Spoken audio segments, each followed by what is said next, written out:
yeah. Yan ha, oo. Okay ha, eto. Yung jurisdiction ng ICC, iwanan na muna natin yon. Kasi in the sense na jurisdiction, kasi dalawa ang konsepto ng jurisdiction. Jurisdiction as the power of any court or tribunal to hear and decide cases. Okay, halimbawa, tax case yan. Hindi mo pwedeng dalhin yan sa RTC. Kung hindi ka sang-ayon sa ruling ng BIR na ikaw ay may utang na tax. Walang jurisdiction ang RTC kapag kinokontest mo ang ruling ng commissioner ng BIR. Pupunta ka sa Court of Tax Appeals. Yun ang may jurisdiction. Halimbawa naman, public official. Mataas ang salary grade. Salary grade 27 pataas yata. Kung hindi ako nagkakamali, ako'y tama. Yes. Oh.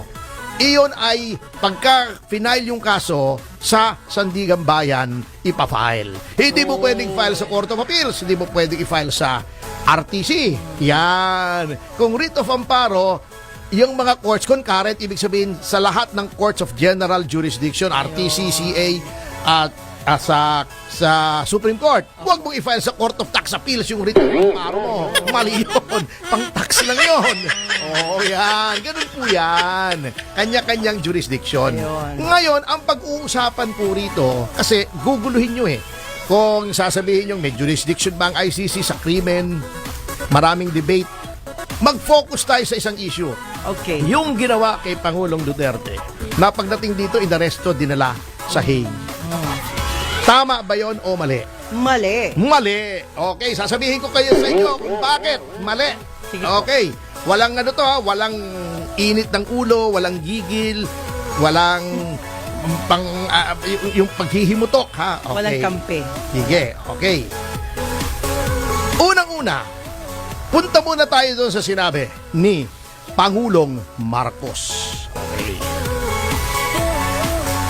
Sabi niya, kaya daw inaresto si Pangulong Duterte kasi may red notice daw ang Interpol. Okay. Ito ang mismong sinabi niya, hindi natin mapahindian ang Interpol. Mr. President, hindi ko sasabihin sinungaling kayo ha. Ayoko yun kasi ginagalang ko kayo bilang Pangulo natin.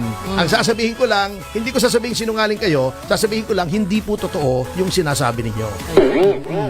Parang pareho. Hindi! Hindi! Parang masakit sa tenga yung sinungaling Okay, sige. Sasabihin Hindi ko lang, hindi po totoo. Walang katotohanan yung sinasabi ninyong hindi pwedeng pahindian ang Interpol. Ito po ay kinuha ko sa mismong website ng Interpol. Unang-una, puntahan natin, ano ba yung red notice? Pareho ba yan sa red tagging?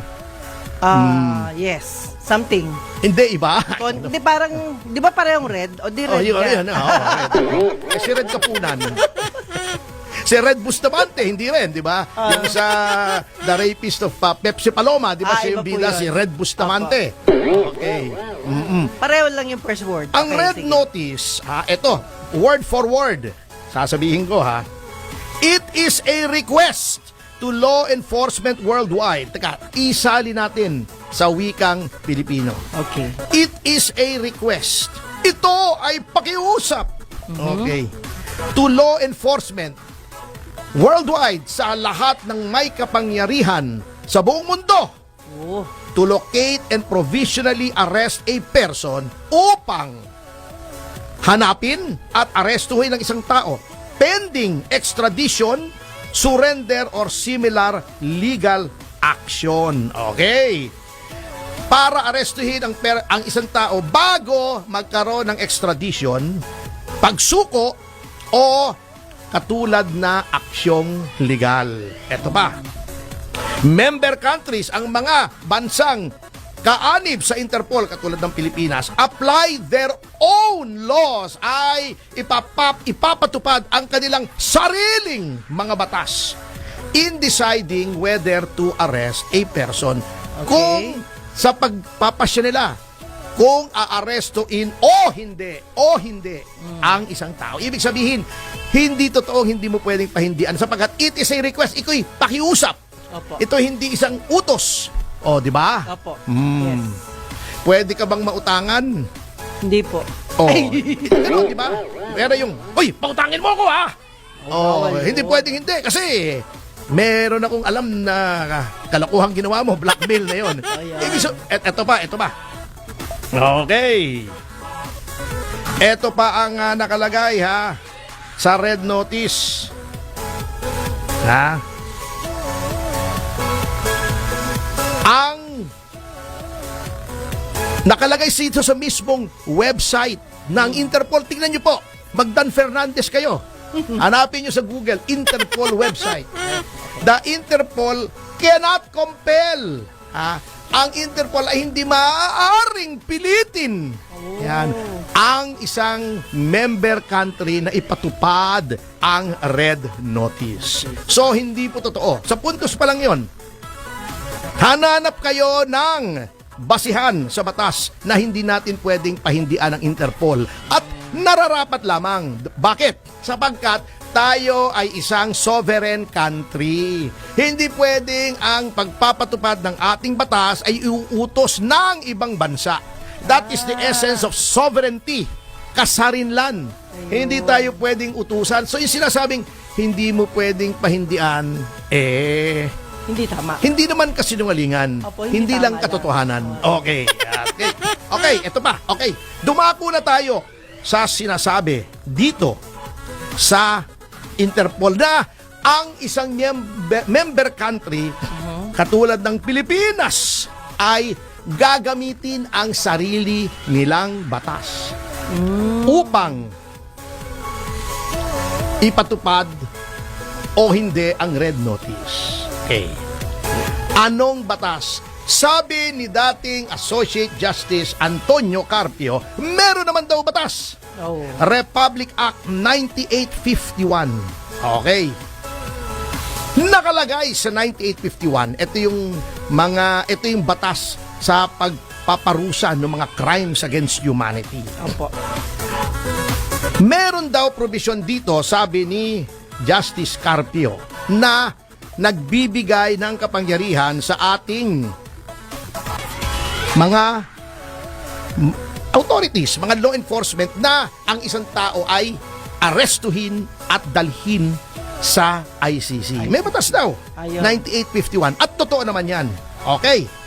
Pero, ano yung batas? Unang-una, nakalagay sa batas, Section 17 ng RA 9851. Okay. Nakalagay na may. Ginagamit yung word na may. May. Dalawa po sa batas, yung nakapag-aral ng batas, alam nila na may kaibahan yung may o at shall. May surrender, shall surrender. May I go out, maaring Kung payagan pwede ka, ba? pwede ba? Ayan. Kasi yung shall, dapat. Dapat. Thou shalt not kill. Pwede kang, hindi maaring hindi ka pumatay. Hindi naman sinabi sa Ten Commandments, thou may not kill. Ayun. Thou shall not commit adultery. Huwag kang makiapid. Hindi naman, thou may not commit adultery. Ayun. Pwedeng makiapid ka, pwedeng hindi. Walang ganon. Opo. Alam po sa batas yan. Ang tawag dyan ay statutory construction, interpretation ng batas. Pag may directory, ibig sabihin pwede, pwedeng hindi, pwedeng Pwedeng oo. oo. O nakalagay doon sa batas, Section 17, may surrender, may extradite. May is discretionary, not mandatory. Alam lahat ng first year law student yan. Di ko alam kung bakit hindi alam ni Justice Carpio. Alam nyo, ang Korte Suprema is always right because it is final. Di ba may kasibihan? The Supreme Court is not final because it is always right. It is always right because it is final.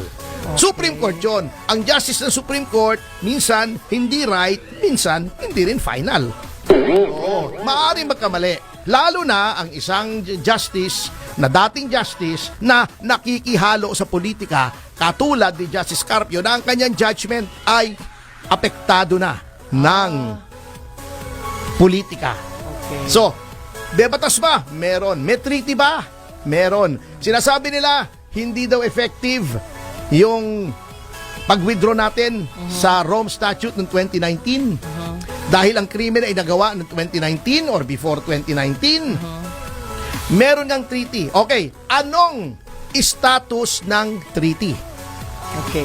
Ang treaty ay kasing katumbas lamang ng Acts of Congress.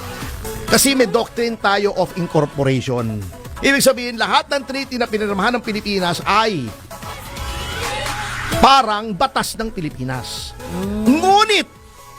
Ngunit, yung batas na yan, ang Estado ay Acts of Congress, parang batas na pinasa ng lehislatura. Okay. Ano pong ibig sabihin yan? Ibig sabihin po niyan, kung ano man ang naroroon sa treaty, kung ano man ang naroroong probisyon, yun ay hindi maaaring sumalungat sa pinakamataas na batas sa Pilipinas, which is the Constitution, ang saligang batas, the fundamental law. Lahat ng batas, whether yan ay Acts of Congress, treaty, executive order, rules of court, dapat yan lahat ay hindi sasalungat sa konstitusyon. Okay. Anong sinasabi ng ating konstitusyon tungkol sa pag-aresto sa kahit na sinong tao, maging presidente, maging broadcaster, maging kung sino man? Eto, lahat po ng gagawin ng authorities ay dapat konforme sa saligang batas. Okay. Anong sinasabi ng saligang batas? Okay. Eto ang sinasabi.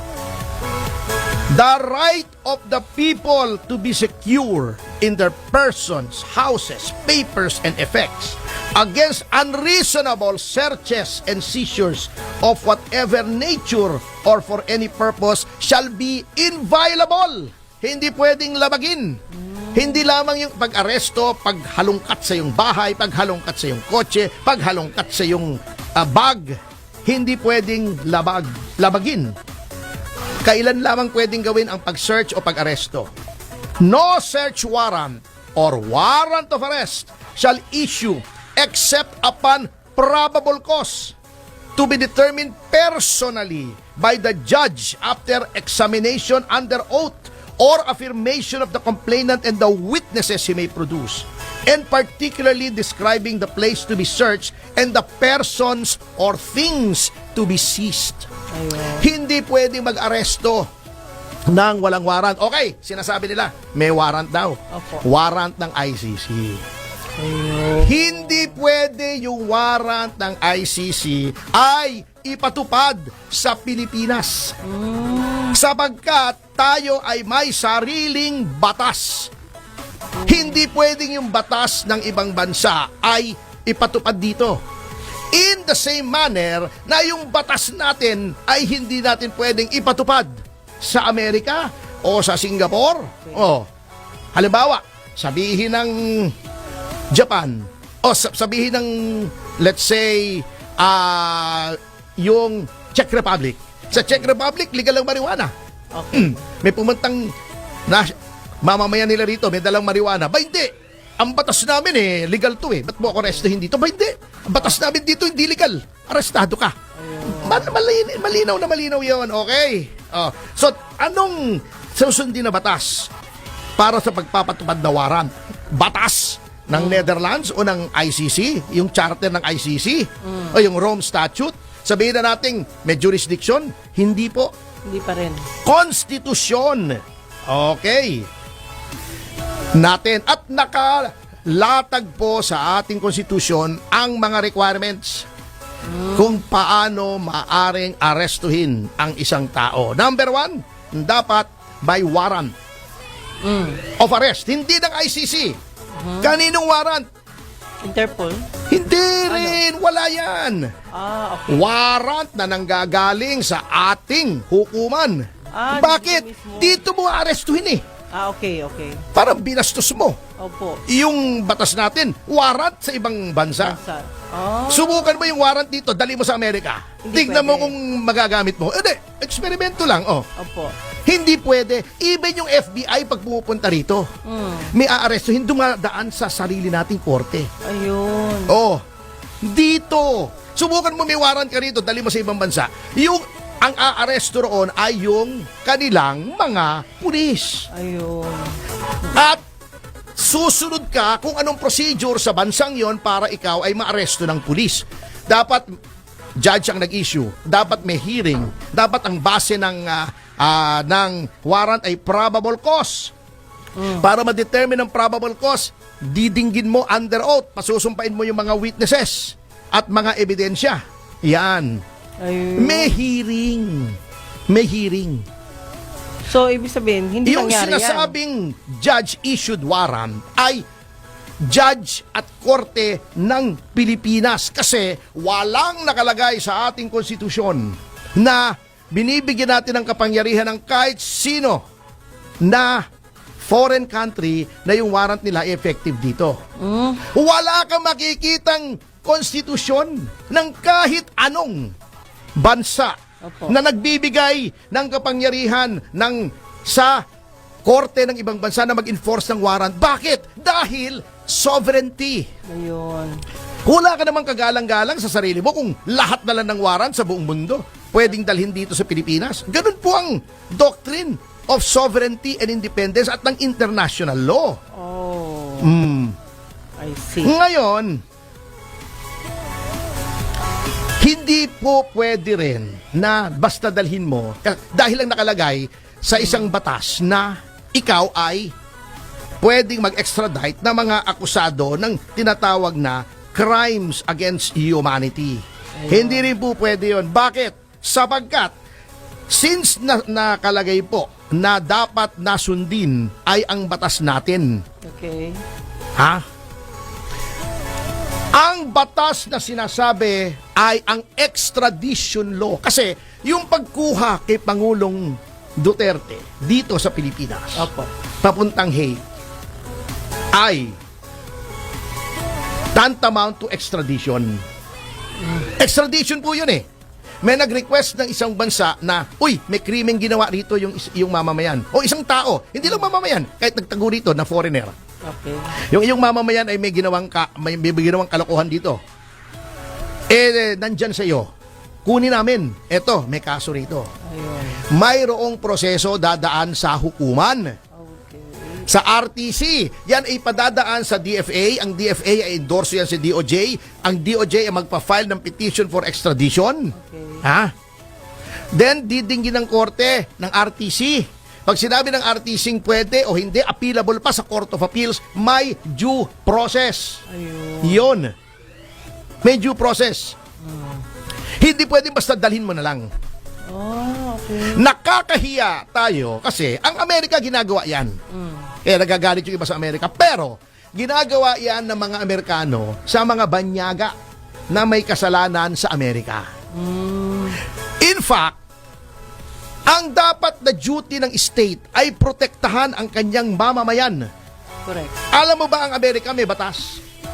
May batas. Ganito kaya ang mga bansang yan ay may self-respect, may dignity.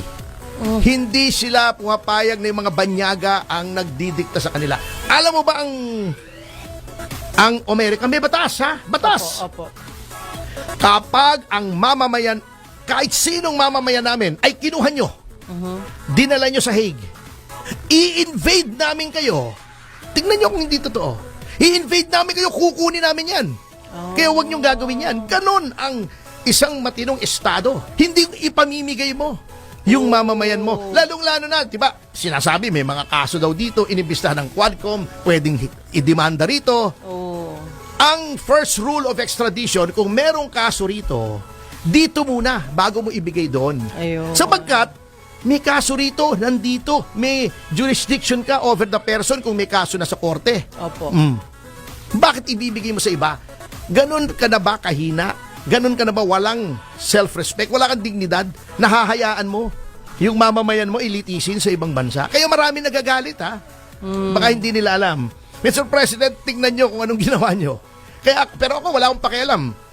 Kasi they say when someone is trying to make a mistake at hindi mo gusto, don't stop him. Ewan ko lang kung makakalakad ka sa labas. Itanong mo yung mga pangkaraniwan, yung mga masa. Opo. Galit po sa inyo, Mr. President. Pero wag niyo pong ngayong gawin na magtanong sa mga mamamayan, baka kayo mabato ng mineral water, ng itlog, ng barya, kung anong hawak, kasi galit po. Yan po ang mood.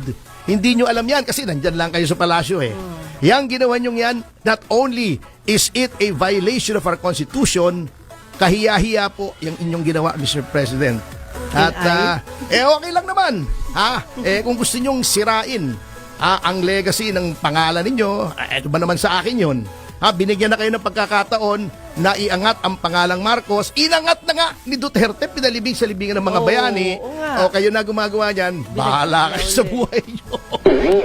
Pakialam ko, ako I stayed loyal sa Marcos name. Hindi ko naman alam ganito ang mangyayari. Bahala kayo, pangalan nyo yan. Di naman pangalan namin yan ni Juvie. Di naman namin pangalan ni Victor o ni Wenner.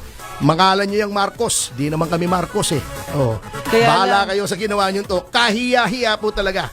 Pinagtatawanan po tayo. Maniwala kayo. At sa notang yan, di ba nag-file ng habeas corpus Yes. ang mga anak ni Pangulong Duterte rito sa korte natin? Opo, yung tatlo. Ano ba yung habeas corpus? Anong klase bang hayop yan? Yan ba yung mga hayop na nasa House of Representatives? Hindi po, ibang hayop ito. Nasa pera yun. Mahirap tagalugin. Subukan natin. Sige Ito. po, sige po. Yun nga, nakatataka ako hanggang ngayon sa ulado ko pa rin Okay. A writ of habeas corpus is a preliminary writ filed before the court. Ordering another having custody of a person to produce that person in court, show the cause of his detention and do whatsoever the court might direct. Ito ay address sa isang tao, isang opisina, isang ahensya, pulis, militar, na mayroong kustodiya. Inaresto nila isang tao na dalhin mo yung tao dito sa court. Nasaan yung habeas corpus? Literally sa Latin, you have a body. Yung body ng tao. Personal. The living body ang tawag dyan sa law. Dalhin mo nga yan, yung inaresto mo. Nandyan ba yan? Eto, nasa korte. Bakit mo ba inaresto yan? Kasi ganito. Nila naman pala. Petitioner, sorry, meron naman palang reason kung ba't inaresto. Sige, ituloy niyo yung pagkakulong. Or, kung wala, sabihin ng korte, hindi justified. Hindi legal yung, yung ginawa nyo. Pakawalan nyo yan. Yun ang habeas corpus. Okay. Eto, just to show you the irony. Tayo, yung pamahalaan natin, napakawalang dignidad, Dito, pinatupad nila yung warrant ng ICC. Pupusta ako. Kaya yung habeas corpus niyan, malabo yan. Sorry to say sa mga Pilipino. Okay. Huwag kayong magagalit sa akin. Para sa akin, not to be sub judice, not just in this particular case, but in all cases na similar. Let's say nag-issue ng order ang Korte Suprema natin. Uy, mali yung pagdala kay Pangulong Duterte sa Netherlands. Okay. Tingin nyo, yung Netherlands, gagalangin yung order ng court natin? Hindi. Kasi walang kapangyarihan ang korte natin para mag-utos sa korte ng Netherlands. In the same way na walang kapangyarihan dapat ang ICC na magpa-aresto rito kung hindi dadaan sa ating korte. Ayun. Hindi ako eksperto sa mga ganyang procedure. Hindi ko alam kung papaanong gagawin doon. Kung merong procedure na ang isang korte roon ay o-orderan ng ICC na ibalik si Pangulong Duterte. Pero yan ang i-invoke niyan. Kasi directly, hindi natin pwedeng ipatupad itong writ of habeas corpus doon kung hindi mga authorities sila ang magpapatupad. Ayun. Pupusta ako, sasabihin nila, hindi pwede. Di ba mamaya i-discuss natin kung anong ramifications yan kasi mabibitin tayo. Kaya't dyan na lang sa sinasabi ko, kita nyo sila hindi nila gagalangin yung ating utos. Tayo, ginagalang natin yung utos nila. O pinagtatawanan tayo, kastahan tayo. Bago makatapos, ang gagawin nila, ililihis nila. China sila ng China, China sila ng China. Kaya tinatapak-tapakan tayo ng China Kaya binubuli tayo, kaya kinakanyo yung pagmumukha natin na nakakainis kasi alam nila na ang leadership natin ay mahina. Ayun. Nasunod-sunuran tayo sa mga puti. Nakita lang natin, European, puti, mistiso, nataranta na tayo. Laglag na yung brief.